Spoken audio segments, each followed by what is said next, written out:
Ron, thank you for joining me today. It's great to be with you guys. We're going to talk for just a minute because you guys live in Israel, and you've lived there for the last 20 years. And we were talking before we went on air here just about how bad it is in Israel. Talk about the spirit of what's going on right now in Israel, what you guys are experiencing. Well, it's just been really, really difficult. We've lived in Israel 20 years. My wife was born there. She's a native born Israeli Messianic believer. But we were in France on, actually Switzerland on October 7th, catching a train to France. And we began to hear reports about rocket fire, which for us, it's normal. We live in Ashkelon, which is 10 minutes from Gaza. I see rockets literally go over my apartment building. We're used to that. And we have the Iron Dome, of course, which, over 90% effective. But we could see that this was different. There was more rockets than normal. And as we got about 10, we're on our way to Marseille, France, and we're getting updates, and every 10 minutes it's getting worse. Then we're hearing there's terrorists actually in Israel. And of course we're thinking 10, 20, like we couldn't even imagine that there were 3,000 terrorists in our southern cities. We could not imagine that 12 to 1,400 Israelis would be butchered. And so when the dust settled and we were able to really, and it was over 24 hours before we fully understood what had happened, the country was just in shock, absolute shock. It's just absolutely awful. The anti-Semitism in the world right now, I believe, is unprecedented in the history of the world. There's always been anti-Semitism to some degree, but not on this scale.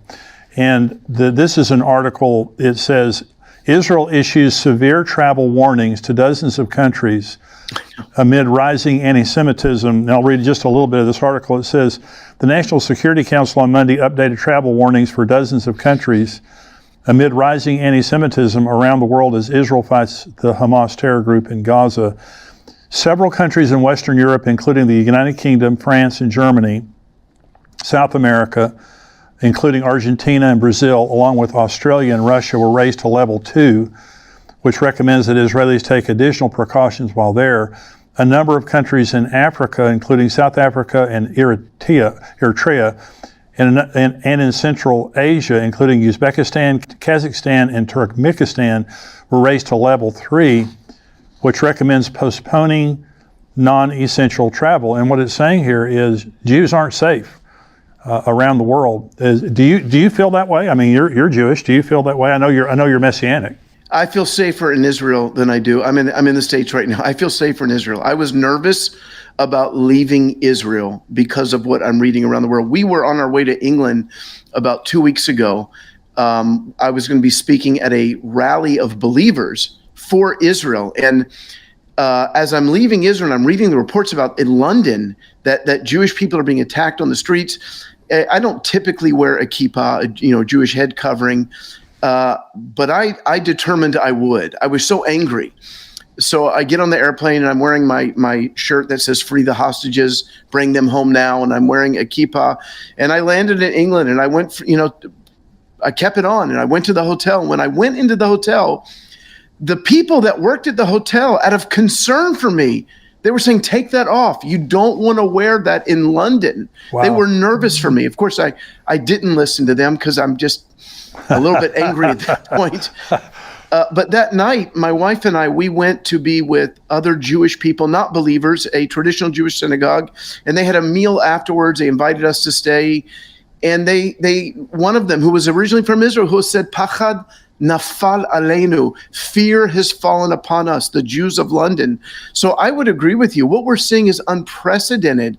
There's a professor out of Cornell University, and he said, he videotaped him saying that he was exhilarated and excited when he saw the Hamas attacks on October 7th. So we've never seen Jew hatred like this since the Holocaust. No, but I think the difference today is this is the same level as the Holocaust.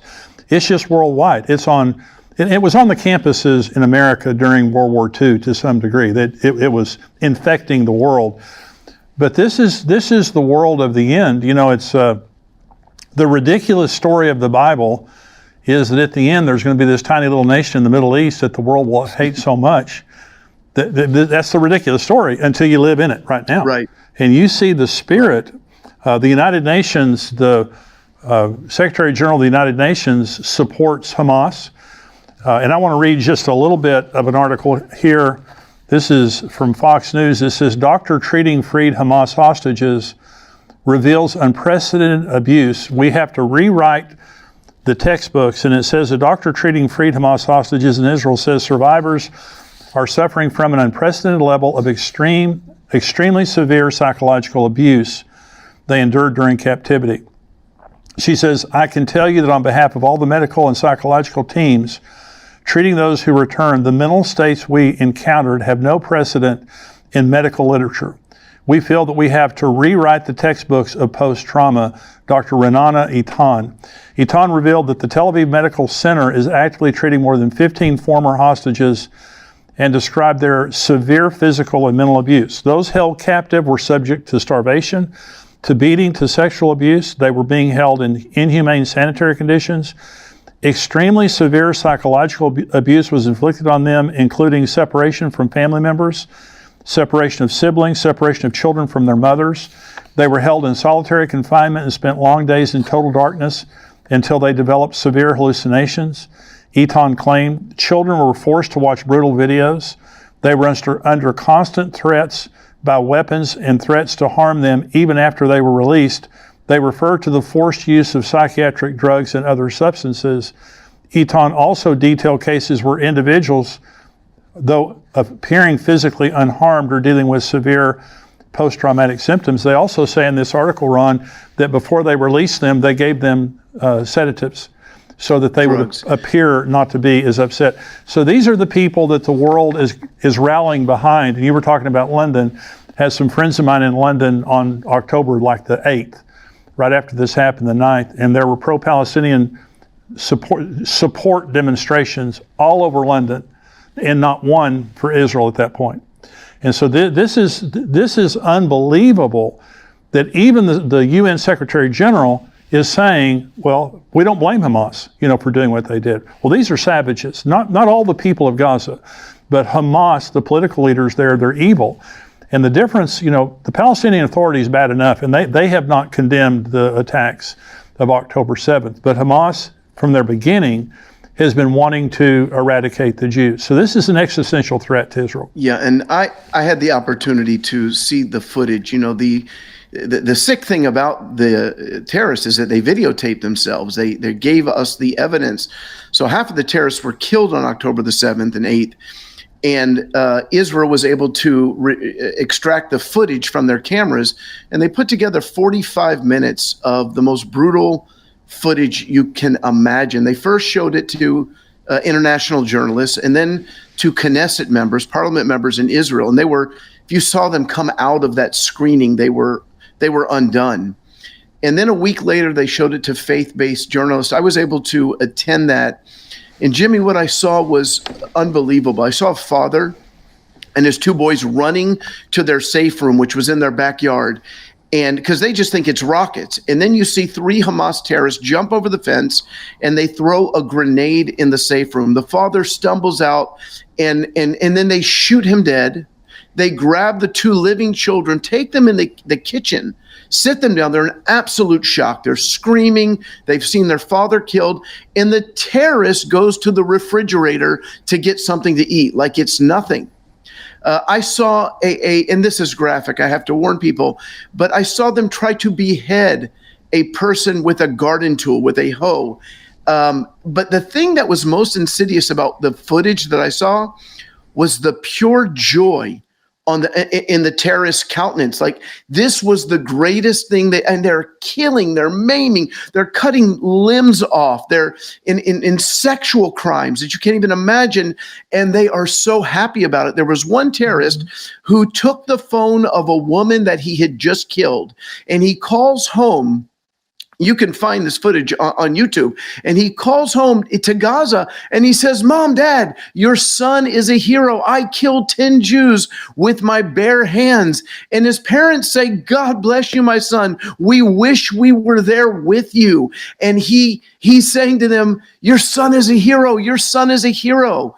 The pure joy. And it was a bloodlust. It was barbaric, demonic. It was the worst thing I ever had to endure watching. I mean, this is as horrific as it seems. This is prophesied. Psalm 83 talks about a conspiracy of nations immediately surrounding Jerusalem, and they say, let us come and cut them off, that they may be a nation no more. That's exactly what they're saying right now. In Iran is behind all of this, and they want to destroy the nation of Israel. So Israel right now is surrounded by enemies who want to destroy them. They don't want just a war. They want to eradicate the Jews. So all the people watching, I pray that there's no one watching that sympathizes with Hamas. If they're evil, what they're doing is evil, and we need to be praying for the Jews and standing with the Jews. Why did you write this book? I remember my wife and I were in Eilat, the southern city. It's kind of our tourist city, and we were vacationing, and it was right in late February. And we're watching the news in Hebrew, and we suddenly realize that this coronavirus thing is a big deal, that it's going to spread worldwide. And it was about 2 weeks after that, I was just sitting on my couch. It was a Saturday afternoon, and I said, Lord, is there anything you want to say to me about this? And I don't even know why I did that, because I'm not somebody who views myself as a prophet, or that I would have a word for the nations, or, but he said to me, be ready.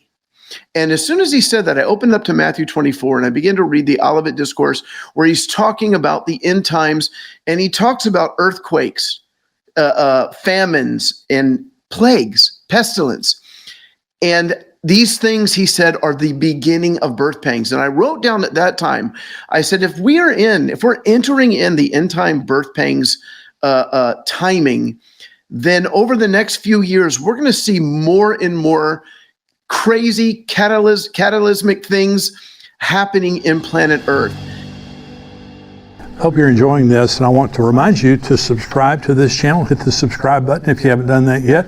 That just means everything that we put out, you're going to be able to get it here on YouTube. Hit the like button so other people see what we're doing here and they get this information also.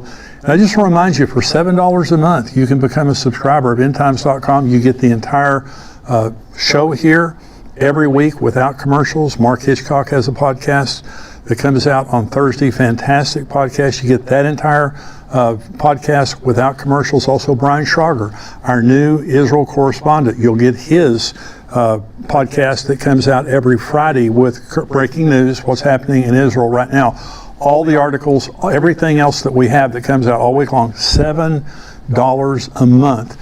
You'll be able to get that. You help us. You support this ministry, but also you help yourself. You bless yourself. And you also, this time of year, want to remind you, give a gift subscription. Maybe you're a subscriber already. Give a gift subscription. It may be a real blessing to someone that you would give a gift subscription to and really help and encourage them. But God bless you. We hope this is a blessing. We'll go right back now to the show. And Jimmy, if you just look back at the past 3 years, so many crazy things, from earthquakes in Turkey and Morocco, the explosion of the port in Beirut, the war in Ukraine, in Russia, of course, the October 7th attack, the 2020 election in America was unprecedented. No matter what you think about it, everything that took place was not normal. It's things that we've never seen before. So that was in March. By the time June had come around, I felt like I had chapters for a book. And in July, I took 3 days and I wrote Birth Pangs. And it really is a book meant to equip people for the end times, so they don't panic, so they don't give into fear, so they trust the Lord. For us in Israel, we have nothing, no one but the Lord. That's right. The nations have turned against us. And the universities, the UN, everyone's against us. And I'm hoping that it pushes us to the Lord. But there's a chapter in Birth Pangs that's probably the most important right now. Now, I wrote this in July 2020, and the title of the chapter was this: Israel will be the new abortion. Yes. And what I meant by that is that as polarizing as abortion has been since 1973, you're either pro-life or you're pro-choice. There's not much middle ground. And I said the days are going to come when not just believers, when the world is going to have to take a stand either for Israel or against Israel. And I tie that into the prophecy about the sheep and the goats. Yes. Because a lot of folks don't know, but that's a prophecy, not a parable. That's right. And Jesus comes back and he's in Jerusalem and he summons the nations and he says, how did you treat my physical brothers and sisters? It's about how the world treated the Jewish people, and we're in it right now. This issue right now, you talk about abortion, how polarizing it is. You think about being at Thanksgiving or Christmas with your family. Those are the kind of discussions you don't want to have with a lot of your family members because they're so polarizing. Right. Now it's Israel. The issue is Israel. Yes. And it's a worldwide issue. Everyone has taken a position on Israel. And if you're for Israel, you got a target on your chest. It's an inflammatory. That's why we're reading the article about, the travel warnings that they're in. You're saying you feel safe in Israel. Israel's the only safe nation on earth right now for Jews. I know it's not physically safe as it used to be, but just, morally safe and spiritually safe, you're protected. What your chapter on dress rehearsal? Talk about that just a minute. During coronavirus, as you know, everybody became an expert overnight. Everybody had an opinion. I would get emails every day. You've got to watch this video. But I felt it was a dress rehearsal, because the day is going to come when the governments of the world, the kings of the nation, they hate God. Psalm chapter 2 talks about the kings of the world, being angry at God, angry at his anointed one. And there will be worldwide persecution of believers. There will be a time when they won't just be saying, you can't go to church, but they're going to want to cut our heads off. Right. And so during coronavirus, it was kind of a dress rehearsal because we're out of it now, and we can see that there were some probably governments, maybe in California, that went a bit overboard. Yeah. But for the most part, I think government officials were just terrified. And the day is going to come when they will tell us we can't meet under the threat of death. Right. And the mark of the beast, people are telling me, the vaccine is the mark of the beast. The mark of the beast is going to be a loyalty pledge. Yes. To the Antichrist. Now, your ministry, you have a Hebrew gospel channel, Shalanu TV. Tell us about that. Tell us what Shalanu means. Tell us about your TV channel. Well, the word Shalanu means ours. And a few years ago, I was approached by the head of one of our cable companies in Israel, and he wanted to bring God TV onto cable. And I said, I'm not interested. I'm the regional director for God TV as well. So that's why he called me. And I said, well, I'm not really interested. He said, why not? I said, this is a Hebrew-speaking country. Why do I want an English station? I know you want the money for that, but I want to reach people. I said, I'll tell you what, if we can do it in Hebrew, I'm interested. And I thought that was going to be the end of the conversation. And he said, let's do it. And I said, no, you don't understand. This is going to be so controversial. I'm trying to talk him down, but he convinced me that we could do it. So we raised the funds, we got everything together, and we birthed Shalanu TV. And within 1 week, all hell broke loose against us. There were over 200 headlines worldwide, about how we had lied, we had deceived. My face was on, and it's not how you want to become famous. And it was right when people were wearing masks. I was the happiest mask wearer in the world because I didn't want anyone to see my face. But Shalanu means ours, because we're saying to the Jewish people, Yeshua hu echad me'itanu. He's one of ours. He came from Israel. Salvation is from the Jews, and it's to the Jew first. And so we're trying to present to the Jewish people in Hebrew. All of our presenters are native-born Israelis.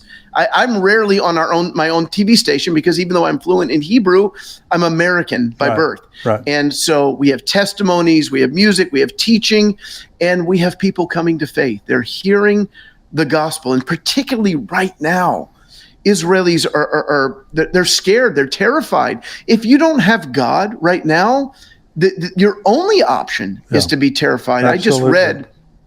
I just read about a soldier who came home and told his parents, he said, Mom and Dad, I've never seen people open in my unit.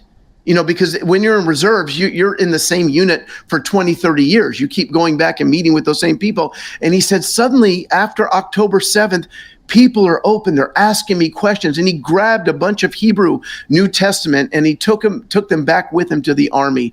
So, Jimmy, I think we're getting ready to see a real harvest in Israel. And so Shalano TV is ready in Hebrew with books, we have evangelists that engage people online. So we're not just a TV station, we are an evangelistic ministry. Where can people go to find out more about Shalano and also about your ministry? Okay, if you just go, the easiest thing to remember is my name, roncantor.com. You can learn about Shalano TV there. You can learn about Messiah's Mandate. Since October 7th, my wife and I, we have been going to meet with soldiers. We've hosted cookouts for soldiers. We have sent tens of thousands of dollars to survivors. That's a word, by the way, Jimmy, that we haven't used since the Holocaust, right? Calling somebody a survivor. And we have been sending thousands of dollars to different, because they've had to leave their homes. Their homes have been burnt down. Some whole communities have been destroyed. So we're partnering with believers. The scripture the Lord gave me just after October 7th, I said, Lord, you know me, I'm an evangelist. I want to share the good news. He said, Matthew 5:16, let your light shine before men so that they may see your good works and glorify your Father in heaven. So thanks to folks from all over the world, we've been funded so that we are able to shine our light. And we tell people all the time, the money that we're giving you comes from Christians all over the world who love Israel. And it means so much to them when they hear that. You're doing a great work, Ron. And thank you for being on the show today. I do pray blessing on Shalano and you guys, your family. But what you said is exactly what we've been praying over and over on this show, and that is that this will result, October 7th, as horrible it is, it will result in a revival among the Jewish people. Amen. Amen. And Ron, God bless you. Thank you for being here. Thank you so much. And thank you guys for watching today. We'll see you here next time on Tipping Point. Well, I hope you enjoyed that interview from Ron. It's kind of painful to watch, and certainly it's painful to hear a lot of what he's talking about related to the people in Israel, but it's the truth of what's happening, and we need to continually pray for Israel. But one of the great things that Ron is saying is that a lot of people are getting saved. God is using this as an opportunity to open a lot of people's hearts to the Lord. So that's an exciting thing. But what a great ministry that Ron has in Shalano TV over there in Israel right now. I want to give you some updates, some exciting news about things that are happening, things that are going to be happening here at endtimes.com. And we so appreciate all of you that support us, all of our subscribers, all of our supporters. And we want to continue to improve our site and our services to bless you, to meet your needs, to give you what you're looking for. And so what you're going to be seeing is kind of a new lineup starting next week. We're going to have Good Word on Sunday. And then on Monday, I'll be doing an update, a news update, just kind of an impromptu news update from my home, talking about some things that are happening in the news and things that interest me and things I think are important. And then we have Mark Hitchcock, we have Brian Schrager, we have all the different people, and we're going to be shifting that around a little bit. And I think you're going to like it. Also, I'll be doing some live Q&A for subscribers on Friday. We have the written questions that we answer on Fridays, but I'll be doing some of that live now. So I'll be doing live questions some on Fridays and so on and so forth. So we're shifting things around. You'll need to see a new set. We're changing the set of Tipping Point. We believe it'll be a better set for you. We also have a studio audience. I know a lot of you have been wanting to come and be a part of our studio audience. We haven't had a studio audience before, but we're going to start. That's going to be happening very soon. We're going to give you the details as soon as we get everything ready. We've got some things we've got to get ready for that, but we would love to have you. We're here in Southlake, Texas, but if you're here in Southlake or the DFW Metroplex, or you're wanting to come and visit or whatever, we would love to have you be part of our studio audience.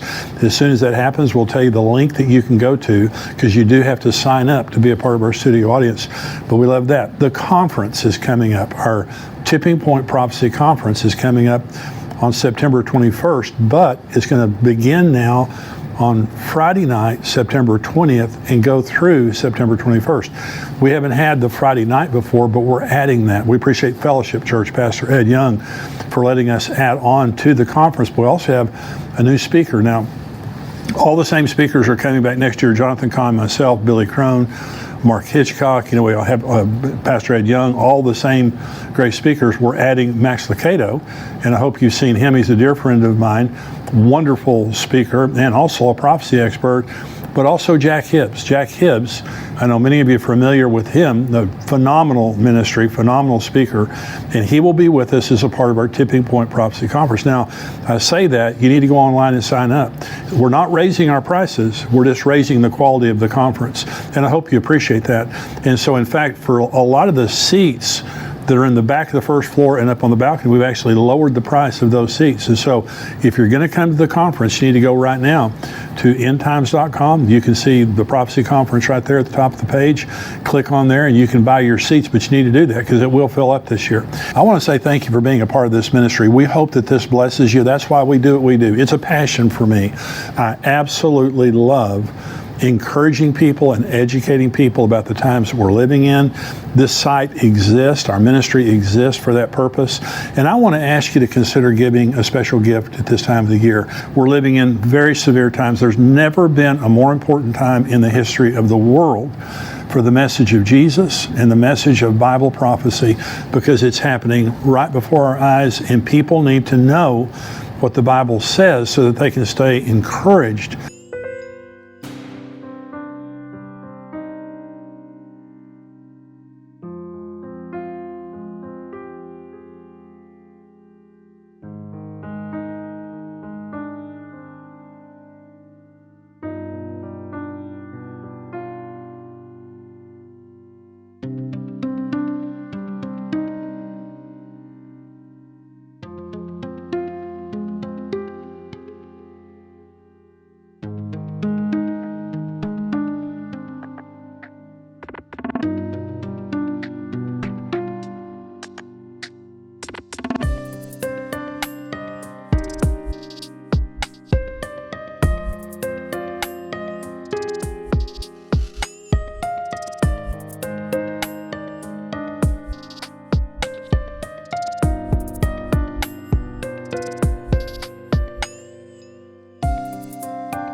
In these very difficult times, because Jesus is coming. Would you help us get this message out? Would you consider giving us a very special gift this time of the year? You can go to give.endtimes.com. You can give a one-time gift, any amount. Nothing's too small, nothing's too large. We appreciate everything that all of you do.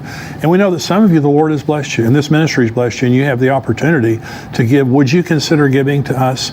Because everything that you give helps us to expand this ministry and to reach more people with the gospel and with this message of Bible prophecy that so many people need, that are so anxious. Some people are suicidal, they're hopeless. They need to know that God has spoken about these times and that Jesus is coming, and there's reason for us to be encouraged even in these times. Go to give.endtimes.com. You can give a one-time gift. You can also give a recurring gift. Make your gift come back every month. We love that. It's such an encouragement to us here. Thank you. Please consider helping us, if you would, at this time of the year. It is such a blessing to us. Again, thank you for being a part of this ministry. Thank you for joining us today, and I'll see you next time. We'll be making some changes in the future. Can't wait for you to see them. God bless you.